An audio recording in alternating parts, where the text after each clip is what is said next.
Guys, welcome back. I'm going to take you through a weekly office meal prep. So I work in an office 9 till 5 each day of the week. So this specific diet that I got behind me is one that's kind of optimized for energy throughout the day, keeping you fuller for longer, but also keeping that all kind of really quite low in calories. All sorts of vegetables, of meats, of protein sources, of flavours, and I'm going to take you through them.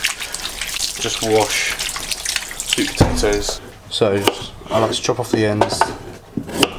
I'm doing like a more or less a potato a day. Cut them into lines and then chop them up into squares. This is where they cook. They cook really evenly, really easily as well. And that's first lunch. These are quite small, but they're obviously quite deep, so you can feel quite a lot in there. Just drizzle of that tiny bit. Good thing about oils and butters and things like that, and just extra flavours, is they actually suppress cravings for things like sweet carbohydrates and almost, you know, sweets and things like that, because fat is a crave. Mix that around. That would be absolutely amazing once that's warm. So that's the carbohydrates of lunch sorted. Got 5 days of chili sweet potato, which is gorgeous. Dinner, we've got kind of larger trays. So we've got parsnip, carrot, and sweet potato. These three are all very cheap to get, all very, very high in nutrition, and they're all root vegetables, which is always a plus.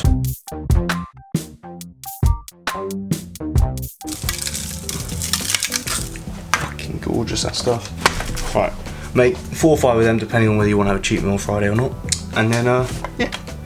So, updates. We've got lunches there, 5 lunches, 5 dinners. Now we've got 3 big trays of veg, and then a veg box and a meat box for the same meal, because I've run out of these.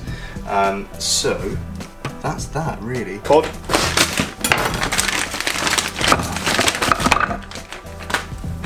They're also going to go down in size because they're full of water. I think this was like £1.50. Untouchable when it comes to micronutrients. We've got so much goodness in this. One of the only processed things I can really completely agree on is corn, and the flavour is more or less exactly the same.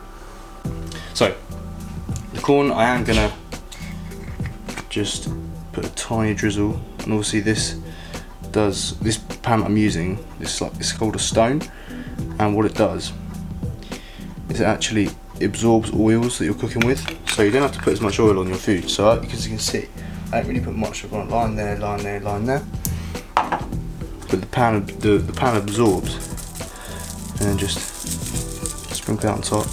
That'll be absolutely fiery. You can obviously do it to your taste, but that'll be absolutely fucking gorgeous. Gonna leave the cod as it is.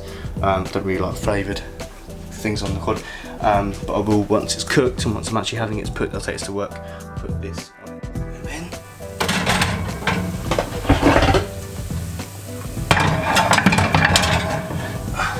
More or less time, check on the chicken or take it out like that. I completely forgot to show you the chicken, but yeah, there's chicken. It looks just a bit overdone, but first time doing a cooking video, and I think you kind of forget things are going on.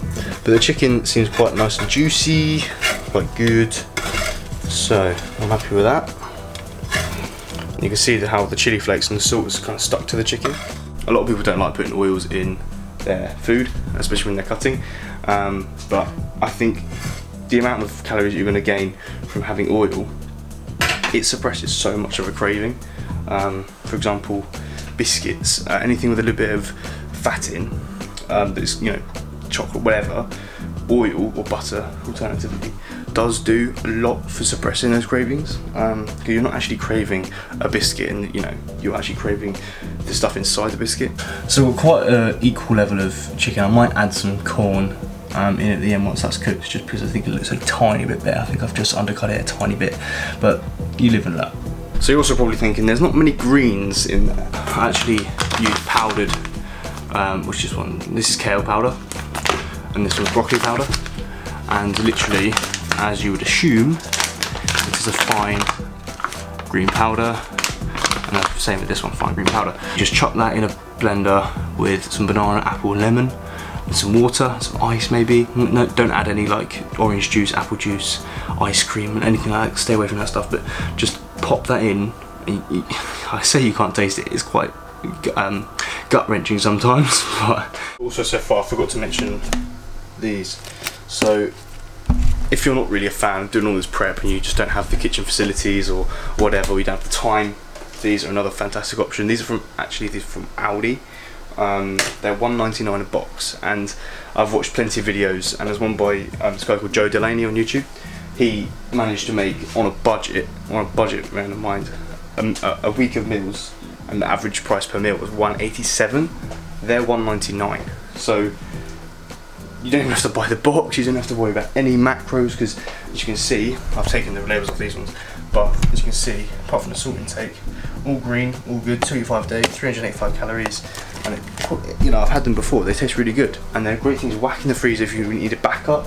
You know, you could really get bored of all this kind of stuff and want to change it up and just be like, you know what, I'm going to chuck that in today, and mix it up. So yeah, these kinds of things, they're useful to stop an absolute craving, but I don't live by them. A lot of people just think, oh, because it's 9 calories, it's fantastic for you. Well, no, these are quite high in salt, as you can see. They're red actually, but they're also really high in starch to make up for that actual consistency. And the same with this. If you have a bit of this butterscotch sugar-free syrup for my protein, it's 0 calorie. Zero sugar, low calorie. Had some, and it tastes like I was swallowing like a pre-workout gel. So now it's had time to actually open up and be absorbent. That's when you add the flavour. The corn is done, and then the fish.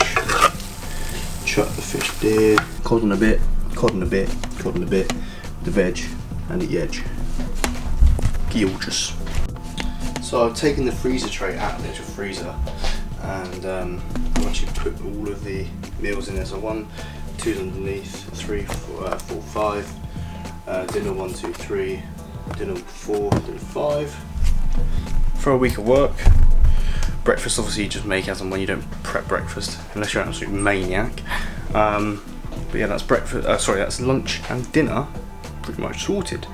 Might want to add some things as you go, and like I said, you can actually tuck into those prep meals that you've bought as well, as a backup if you don't want to fancy that for one day.